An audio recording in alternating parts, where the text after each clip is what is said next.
Hello, Mami! For today's video, samahan niyo naman kami sa first day of school ni Kuya Janjan. At eto nga, at maaga nga akong nagising para nga mag-prepare ng breakfast ni Kuya Janjan. At dahil nga sobrang excited ko, ay 5:30 pa lang ay nagising na ako. Pero sa totoo lang, Mami, hindi ko pa rin kasi talaga naayos yung mga gamit ni Kuya Janjan. Kasi nga kagabi, nung oras na kami nakauwi. Nakapagsaing na rin naman ako ng mga oras na to, mga Mi. At isasalang ko na nga lang itong luncheon meat. At ito nga yung request niya kagabi. At ito nga ang gusto niyang breakfast for today's video. At habang naluluto nga ako dito, mga Mi, gumagawa naman ako ng sticker name ni Kuya Janjan para nga idikit sa mga gamit niya. Kaya naman eto, muntika ko na nga makalimutan itong niluluto ko at buti na nga lang at hindi nasunog. After ko naman magluto, inayos ko naman itong hygiene kit ni Kuya Janjan at naglagay lang ako ng isang short t-shirt, underwear, tsaka isang towel. Tapos naglagay din ako ng isang wet wipes, toothbrush, tsaka isang toothpaste. At syempre hindi pwedeng mawala ang alcohol, kaya naman naglagay din ako pagkatapos isang face mask. Ito lang naman yung mga kailangan niya. Pagkatapos inilagay ko na rin itong sticker name na ginawa ko. Bumili na nga lang ako ng sticker paper kahapon, pagkatapos ipinrint ko na lang at buti na nga lang at meron kaming printer dito. At after ko naman sa hygiene kit niya, eto nga tinasahan ko na rin yung mga pencil na dadalhin niya. 3 pencil nga yung ipapadala ko, mga Mi, para meron siyang extra at buti na nga lang itong pencil case niya ay kumpleto na. Bukod niya sa pantasa, mga Mi, meron na rin siyang scotch tape, scissor, eraser, tsaka ruler. Kunti pa lang din naman yung mga dadalhin niya kasi nga wala pa naman yung books at notebook niya at mamaya pa nga lang ibibigay. Bali, ang dadalhin niya lang itong papel, pagkatapos syempre hindi pwedeng mawala ang color. Tapos pinadala ko na rin sa kanya itong glue stick at tsaka itong eraser niya na astronaut. At para naman sa stocks niya, mga Mi, nagpadala lang ako ng isang bread roll tsaka isang cheesecake. At syempre hindi pwedeng mawala ang tubig at itong ang free tumbler ang ginamit ko nakasama ng bag. At sakto naman, mga Mi, pagkatapos kong i-prepare yung mga gamit niya, ay nagising na rin siya. Kaya naman eto, kumain na rin siya ng breakfast niya. Kaya nga lang, mga Mi, at padali talaga tong gisingin si Kuya Janjan. Kaya naman hindi talaga ako pinahihirapan nito sa pagising sa umaga. Kulang talaga ang nahihirapan, mga Mi, gumising ng umaga. Charis.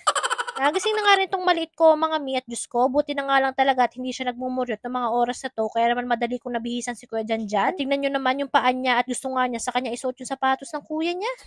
Sinuot ko na nga rin itong uniform ni Kuya Janjan at buti na nga lang, mga Mi, at sakto sa kanya at hindi malaki sa kanya. At para naman maayos lagi ang buhok niya at para lagi siyang fresh tignan, etong at ginamitan ko siya ng hair timing stick. Para nga to sa mga tutsang-tutsang at pwede nga rin siyang gawin wax, pero ang maganda dito, hindi siya tumitigas pagkatapos hindi rin siya malagkit. 100% organic nga to, mga Mi, at paraben free din siya, kaya naman safe talaga tong gamitin ng mga bagets. Syempre, dapat first day of school ay mabango ang ating bagets, kaya naman eto, ginamitan ko lang siya ng gentle cologne ng Tiny Buds. Super gentle din talaga ng amoy niya, pagkatapos paraben free din siya, kaya naman safe din tong gamitin ng mga kids natin. Ito na nga, mga Mi, at ready na nga si Kuya Janjan, kaya naman ihahatid ko na nga siya. Sama ko nga rin itong pamangking ko si JJ at si ate kasi nga mamaya ay nagpapasama sila mag-enroll. At buti na nga lang, mga Mi, at andito nga sa sasakyan ni Tito Tem at meron nga kaming magagamit for today's video. So, tignan nyo naman itong batang to kung gaano ka-excited pumasok. Medyo maaga pa nga kami ng mga oras na to, mga Mi, pero maya-maya din, pinapasok na rin sila dito sa classroom nila. Grabe, mga Mi, nung mga oras nga nito, talaga namang hindi pa rin ako makapaniwala na meron na kaming estudyante. At sayang at wala nga si Daddy J at isa rin yung excited na makita yung anak niya na pumasok sa school. Pero buti na nga lang at nagva-vlog na ako kasi nga eto nga kahit wala siya ay mapapanood niya kapag labas niya sa training. Sabi ko naman samahan yung pamangkin ko, mga Mi, bumalik na rin kami agad dito sa school kasi nga ngayon ibibigay yung books tsaka notebook nila. Grabe, mga Mi, sobrang nakakamiss talaga yung amoy ng mga books tsaka notebook. Kaya naman sobrang nakakamiss talaga maging estudyante. O siya, hanggang dito na lang muna, mga Mi. So yun lang. Salamat. God bless.